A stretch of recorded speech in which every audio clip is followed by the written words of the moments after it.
Halo anak-anakku kelas 12, bertemu dalam mata pelajaran PKWU, masih dalam perencanaan usaha pengolahan makanan khas daerah yang dimodifikasi dari bahan nabati dan bahan hewani.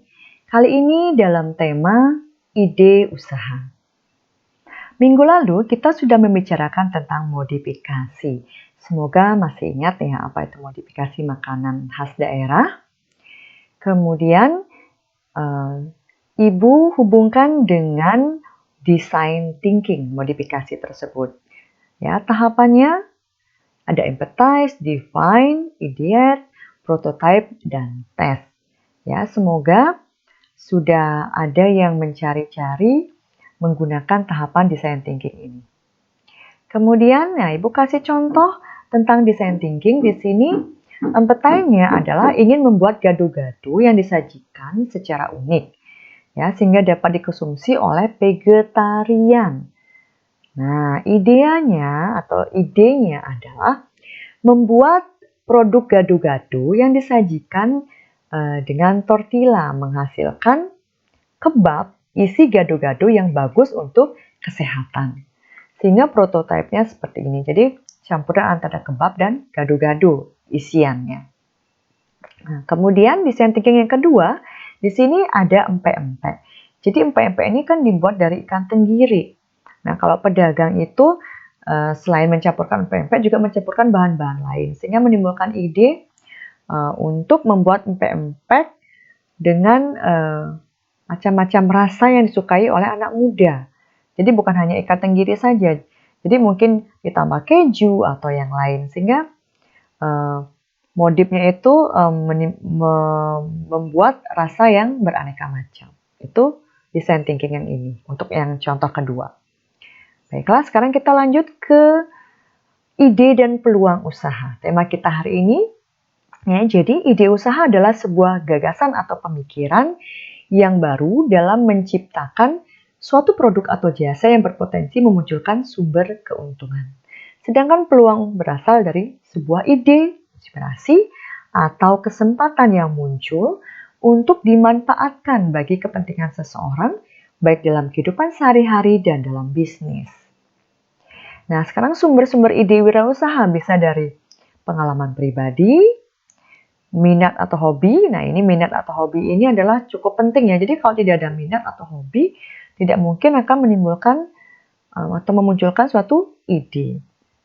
Kemudian penemuan yang secara tidak sengaja. Contohnya, misalkan kita pergi ke suatu tempat.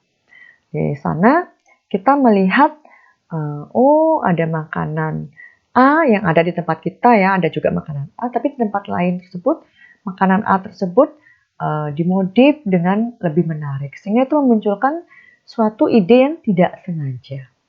Kemudian pencarian ide penuh pertimbangan. Nah, contohnya mungkin kita mencari ide dari internet, dari buku, dari wawancara, jadi dari kuesioner. Jadi benar-benar penuh pertimbangan sehingga akan memunculkan ide yang sempurna, yang luar biasa ya. Nah, sekarang faktor yang dapat memunculkan ide usaha itu ada internal dari diri sendiri dan eksternal dari luar. Kalau internalnya itu berupa pengetahuan yang dimiliki. Misalnya kita sudah punya resep, jadi kita gampang untuk membuat suatu makanan. Kemudian pengalaman dari individu itu sendiri. Pengalaman mungkin makan di suatu tempat, dapat ide, ternyata ada makanan begini ya, kita buatlah di tempat kita makanan yang sama seperti itu, tapi dimodif juga ya. Kemudian pengalaman saat ia melihat orang lain menyelesaikan masalah. Intuisi yang merupakan pemikiran yang muncul dari individu itu. Kemudian kalau yang eksternalnya, ini bisa dari masalah yang dihadapi dan belum dipecahkan.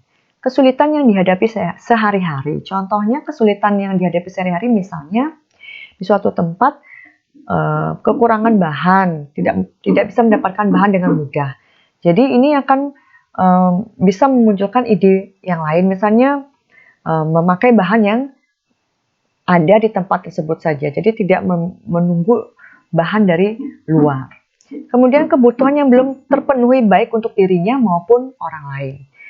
Dan pemikiran yang besar untuk menciptakan sesuatu yang baru. Ya, lanjut. Nah, analisis sekarang tentang keberhasilan dan kegagalan peluang usaha. Jadi, keberhasilan dan kegagalan itu bisa berasal dari keyakinan yang kuat. Jadi, kalau kita yakin pasti berhasil. Kalau tidak yakin, gagal. Sikap mental yang positif. Kalau positif, mental kita pasti berhasil. Kalau kita terus negatif thinking, bisa gagal. Nah, tingkah laku yang dipertanggungjawabkan tentu akan menimbulkan keberhasilan. Inovasi dan kreativitas. Kalau kita mempunyai inovasi dan kreativitas dalam suatu usaha, tentu akan menimbulkan keberhasilan. Percaya diri dan yakin. Nah, kalau kita pede, tentu akan berhasil. Tapi kalau kita tidak pede, akan gagal, ya pasti akan gagal. Ya, lanjut. Nah, sekarang suatu usaha pasti akan bisa berhasil dan bisa gagal. Kenapa bisa berhasil? Ya, berhasil karena unggul dalam menjalankan usaha. Sasarannya tepat dan menantang. Pengelolaan waktunya efektif, efisien. Kemudian selalu mengembangkan diri dan mengadakan evaluasi. Jadi dia tidak cepat merasa puas. Selalu dievaluasi, baik itu dia berhasil ataupun tidak. Kemudian kalau kegagalan, karena apa sih? Ya, tidak ada tujuan. Kemudian kurang ambisi, tidak disiplin. Pendidikannya tidak cukup. Sikap selalu menunda-nunda dan kurang tekun. Nah, ini biasanya selalu jadi penghambat ya. Terus, kepribadian yang negatif, tidak jujur, tidak dapat bekerja sama dengan orang lain. Jadi kalau dia hanya individual, tentu ini akan menimbulkan suatu kegagalan. Baik, nah sekarang kita analisis dulu peluang usaha itu. Dengan cara apa? Dengan cara SWOT. Jadi ada apa saja SWOT ini?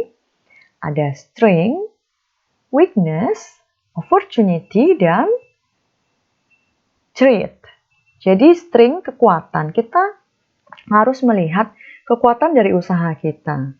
Ya, kalau kita sudah tahu kekuatan dari usaha kita, tentu akan menimbulkan suatu keberhasilan. Weakness itu kelemahan. Jadi selain ada kekuatan, pasti ada kelemahan. Kita harus cari, temukan. Kita bisa tutupi kelemahan tersebut.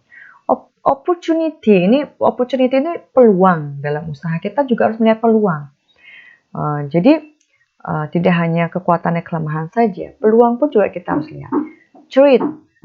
Jadi threat itu adalah apa ya? Kita lihat threat itu ancaman ya. Jadi ada kelemahan, ada kekuatan, ada peluang, juga ada ancaman. Kita harus melihat ancaman apa sih yang bisa mengancam usaha kita.